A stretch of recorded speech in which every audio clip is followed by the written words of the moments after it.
बिस्मिल्लाहिर रहमानिर रहीम। हे समस्त जगतवासी, आज आमी शामीम आলী চিশতি আপনাদের সামনে যে আলোচনাটি নিয়ে আসলাম সেটি হলো, কি খুঁজছেন আপনি বাহিরে, কি খুঁজছেন আপনি এই বিশ্ব ব্রহ্মাণ্ডের ভিতরে। আপনি খুঁজতে খুঁজতে খুঁজতে খুঁজতে আপনার এই মানব জন্মই শেষ হয়ে যাবে, কিন্তু সেই জিনিস কখনোই খুঁজে পাবেন না।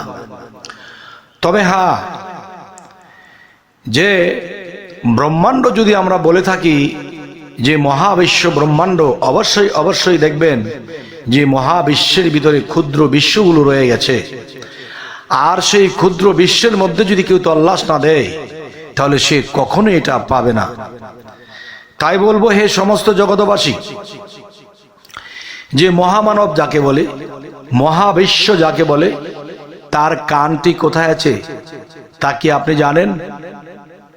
সেই মহাবিশ্বের যে কান বা মহামানবের যে কান, সেই কানের এখানে আপনাকে যেতে হবে না। আপনার কানে আপনি হাত দিন, আপনার কানটি যেখানে আছে সেখানেই তার কান। এবং দেখা যায় কি, যে আপনার যেখানে নাভিকুণ্ড আছে, তাহলে মহামানবের নাভিকুণ্ড সেখানেই আছে। আর সেই নাভিকুণ্ডটি সারা বিশ্বের মাঝখানে কোথায়? সেটি হলো আরব দেশে, যেখানে মক্কা বা কাবার ঘর রয়েছে। তাহলে আজকে যে কথাটি আপনাদের সামনে বলতে চাই, যারা এই পৃথিবীতে বাহিরে খুঁজবে সে কখনোই পাবে না।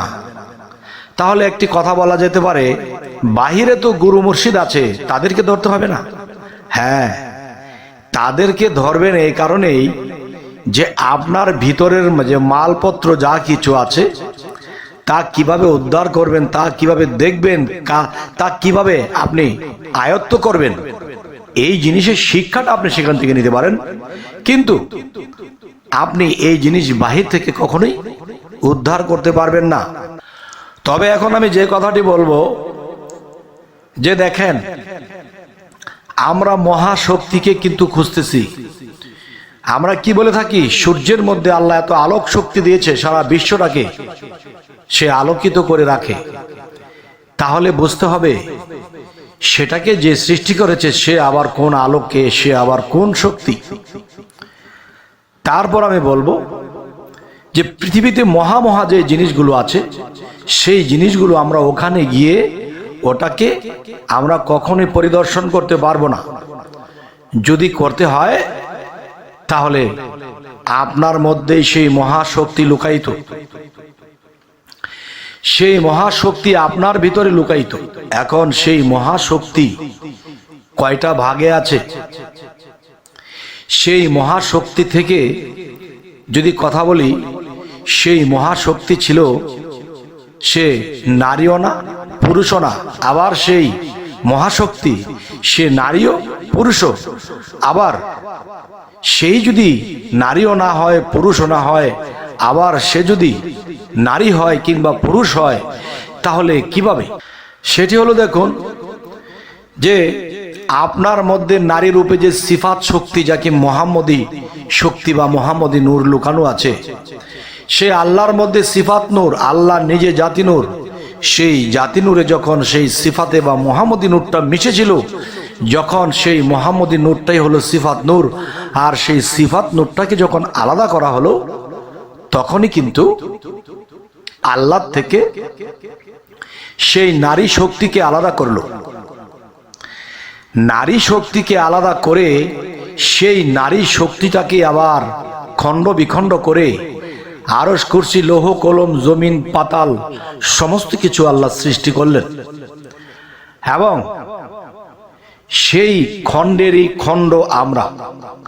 এখন দেখা যায় সেটাকে যদি আমাদের খুঁজতে হয়, মহাবিশ্বে খুঁজলে আমরা এটা কখনোই পাবো না। সেই মহাবিশ্বের মহাখণ্ডকে যদি আমাদেরকে পেতে হয়, তাহলে আমাদের মধ্যে সেই 5 জনকে খুঁজে নিতে হবে। সে 5 জন কি? যে মোহাম্মদী নূরকে খণ্ড বিখণ্ড করে তখন আগুন পানি বাতাস মাটি আলো, এই 5টার বেশি কিন্তু মহাবিশ্বে নেই। আর সেই 5টা বিষয় দিয়ে কিন্তু আমাদের মানব বডিটাকে খাড়া করে রেখেছে। তাহলে এখন আমি যে কথাটি বলবো যে দেখুন, যে এই 5টার ভিতরে যদি আমরা ঢুকতে পারি, এই 5টার বিষয় যদি আমরা বুঝতে পারি, তাহলে সেই মহাশক্তি যিনি, তিনি কিন্তু সেই 5টার মধ্যে মিশে আছে। তাহলে আমরা জীব আত্মা বলে, পরমাত্মা বলে, এই দুটো আত্মাকে আমরা বেশি বলে থাকি, কিন্তু আত্মা 5টা। এই 5টার মধ্যে সেই মহাশক্তির পাওয়ার লুকানো আছে, যার কারণে আমাদের মানব বডি চলছে।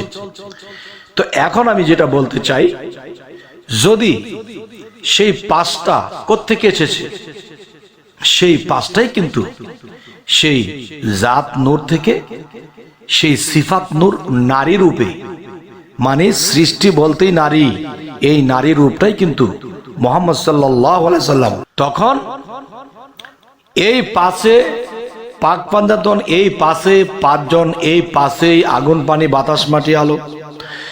তাহলে এই 5টাকে যখন রিচার্জ করা হয়, তখন কিন্তু একটি কথা আছে যে মায়কে ভজিলে পাবে বাবার ঠিকানা।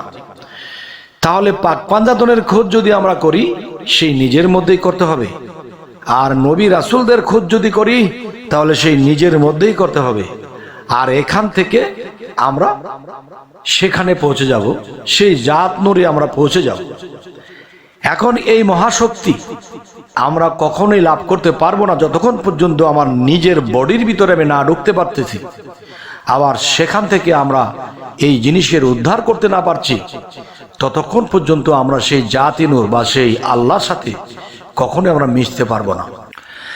এখন আমি আপনাদেরকে যে কথাটি বলতে চাচ্ছি, যে আপনি নিজেই একটা বিশ্ব, আর মহাবিশ্বের যেখানে যা কিছু লুকায়িত আছে, তা আপনার এই ক্ষুদ্র বিশ্বের ভিতরেই লুকানো আছে। এখন মহাবিশ্বে আমরা অনন্তকাল খুঁজি, কিন্তু পাবো না। যদি পেতে হয়, তাহলে কি করতে হবে? সাধন মার্গে যদি চলে যায় কেউ, তাহলে নাফস দিয়ে ঢুকে পড়তে হবে। সেই নাফসের ছিদ্র দিয়ে যখন ঢুকে পড়বেন, তখন আপনি পাতালের সাইট দেখে আসবেন।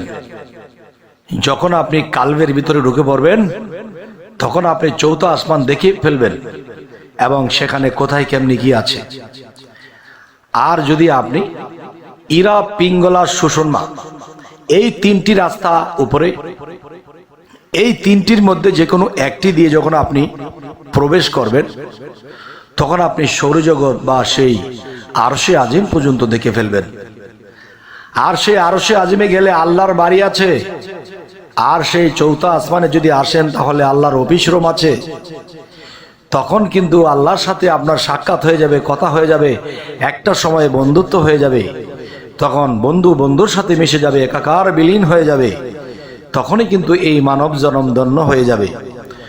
তবে মানুষ তো জানে না যে মানুষ যে কত বড় মহা।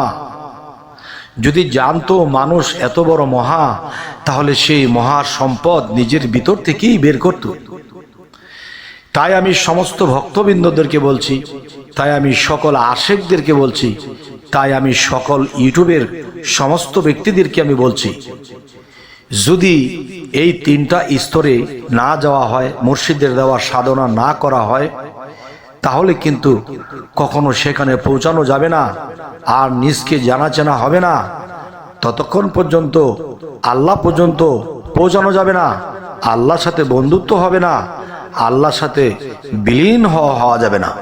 তাই বলবো, হে সমস্ত জগতবাসী, আজ আমি আপনাদের সামনে যে আলোচনাটি করতেছি, এই আলোচনাটি কোনো সাধক বা যারা আত্মজগৎ বা তরিকতের জগতে সাধনার মাধ্যমে আছেন, তাদের জন্য এই কথাগুলো অবশ্যই দরকার এবং প্রযোজ্য। অবশ্যই যার যার মুর্শিদের কাছে যেয়ে এই সাধনাগুলো নেবেন, এবং নিজকে দেখা, নিজকে চেনার বিষয়টা, এবং আপনার ভিতরে যে মহা 3জন বাস করে। যেমন একটি কথা বলা আছে, আল্লাহ, নবী, আদম, এই 3 জনে মিলে হয় একদম।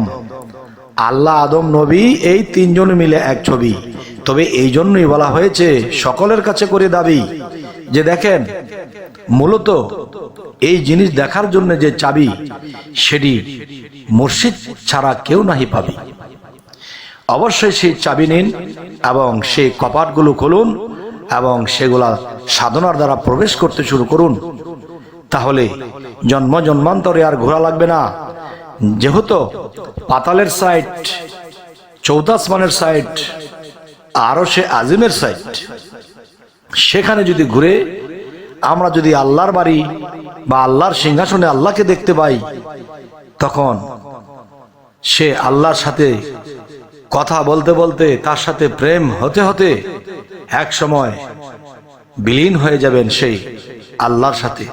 আল্লাহ যেমন এমন কথা বলে, আমি জন্ম নেই না, আমি জন্ম দেই না, আমি স্বয়ংসম্পূর্ণ, আমার কোনো কিছুর অভাব নেই এবং আমি এক, আমি একক, আমার সমতুল্য কেউ নয়।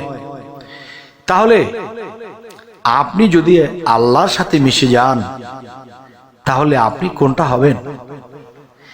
সাগরের থেকে বালতি মেরে পানি এনেছি, আমাদের একটি গর্ত বরেছি, কিন্তু এই পানি আবার মাটিয়ে খেয়ে ফেলেছে। আবার বালতি মেরে মেরে পানি এনেছি, সেই গর্তে পানি আবার 2 দিন পরে শুকিয়ে গেছে। আবার দেখা যায় সে বালতি দিয়ে সেই গর্তে যতটুকু পানি আছে, এই পানিটুকু নিয়ে আবার সাগরে ফেলে দিয়েছি। তখন কিন্তু এই বালতির পানিটুকু কেউ বলবে না যে এটা নলকূপের পানি। তাহলে আমরা সেই সাগর থেকে বাঁচতে বাঁচতে এসেছি, আবার সেই সাগরে মিশে গেলে কিন্তু সাগরেরই নাম ধরবে। আর আল্লাহর সাথে যদি কেউ মিশে যায়, তাহলে কার নাম ধরবে এটি আপনারা বলবেন।